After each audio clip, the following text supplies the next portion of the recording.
आदि ने भारतीय सौंदर्य के साथ बुद्धि के संगम का लोहा भी पूरी दुनिया में मनवाया है। तो क्या ये सब तब मुमकिन हो पाता यदि वे डिग्रियां प्राप्त ना करते?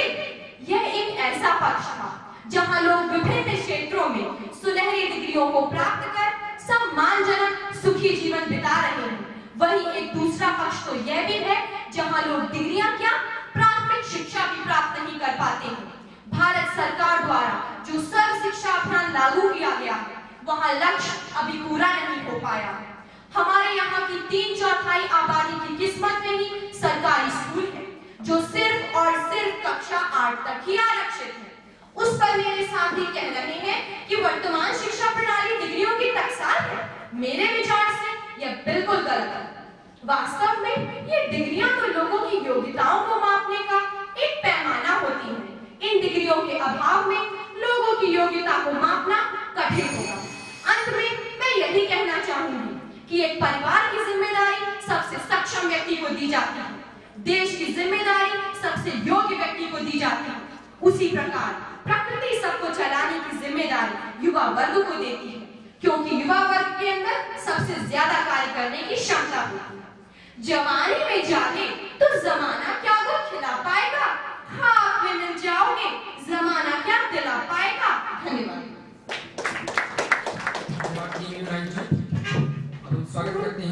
Every form of government, the parties have to choose the best among them to become the party leader.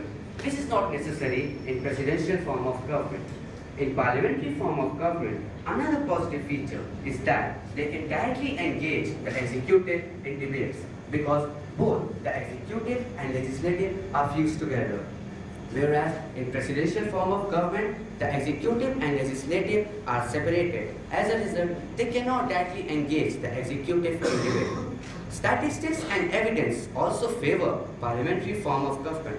All successful countries like India, Albania, Australia tend to be parliamentary. These countries top various indices like that of Corruption Perception Index or Human Development Index. In parliamentary form of government, Prime Minister can do anything he desires for, but he does have to keep the vote of confidence in mind. To remove a Prime Minister from his office by a vote of no confidence, he must receive less than 50% of support.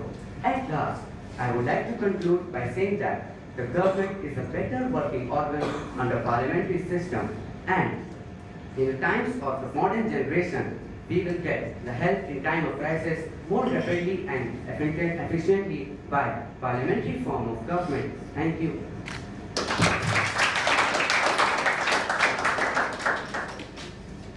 Thank you. Our next participant is from school code EU15 for favor of the motion, Purvi Chaturvedi.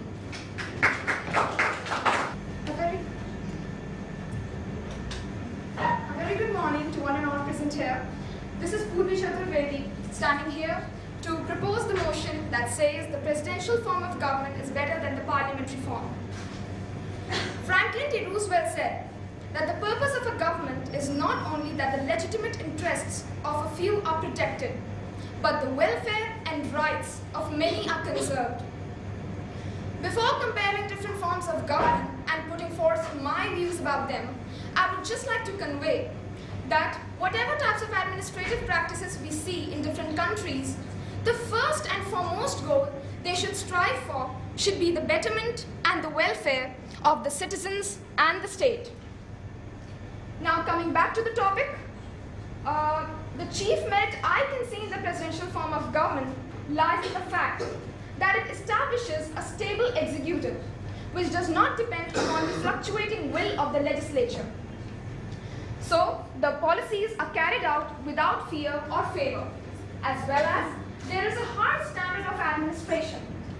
Unlike in the parliamentary form, where the tenure of the executive is not fixed, it needs the confidence and approval of the legislature to continue with its administration.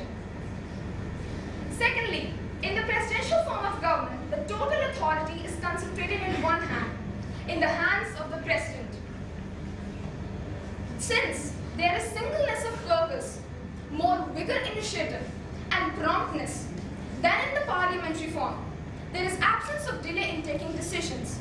and therefore, this form of government can tackle emergencies more efficiently than the parliamentary form, where the Prime Minister has to consider every party and every political outcome before coming to a decision.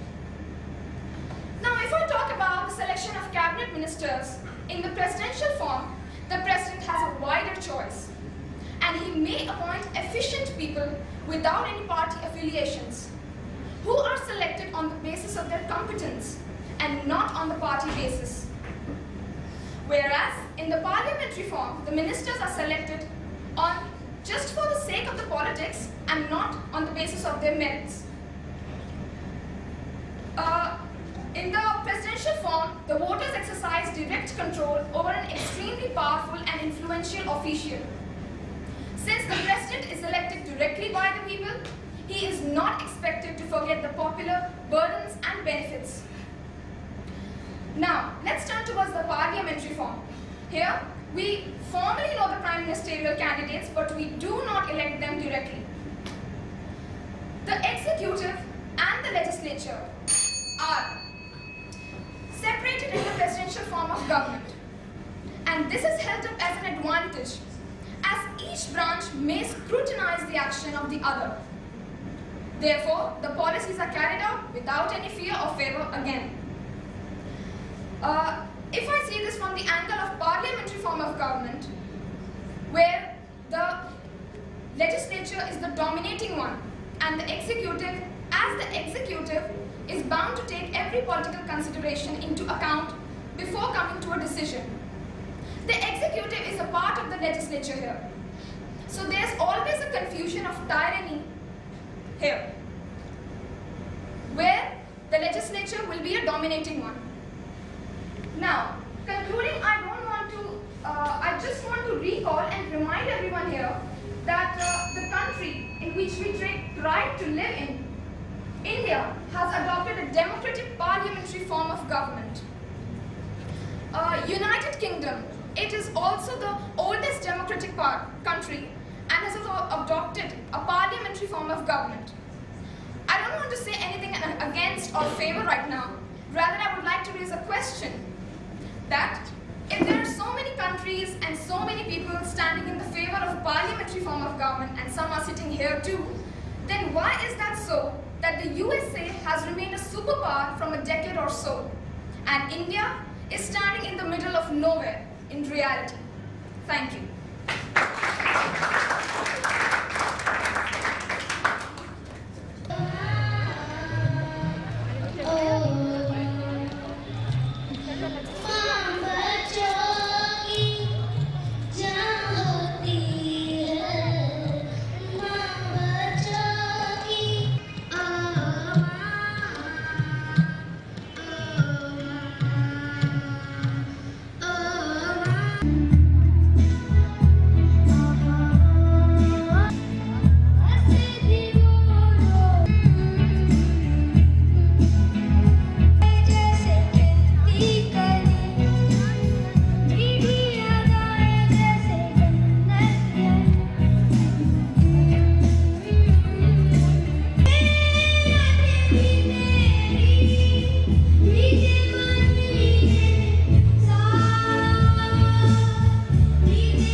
संपूर्ण प्रस्तुतिकरण है। तो आइए कार्यक्रम की शुरुआत करते हैं कोड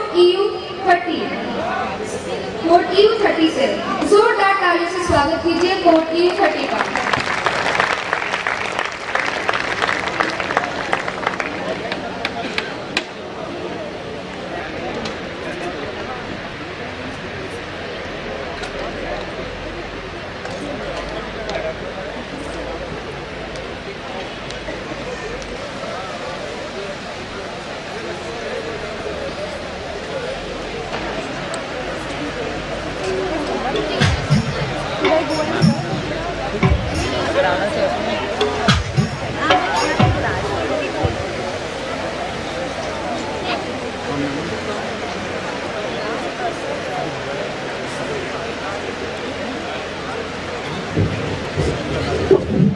हेलो हेलो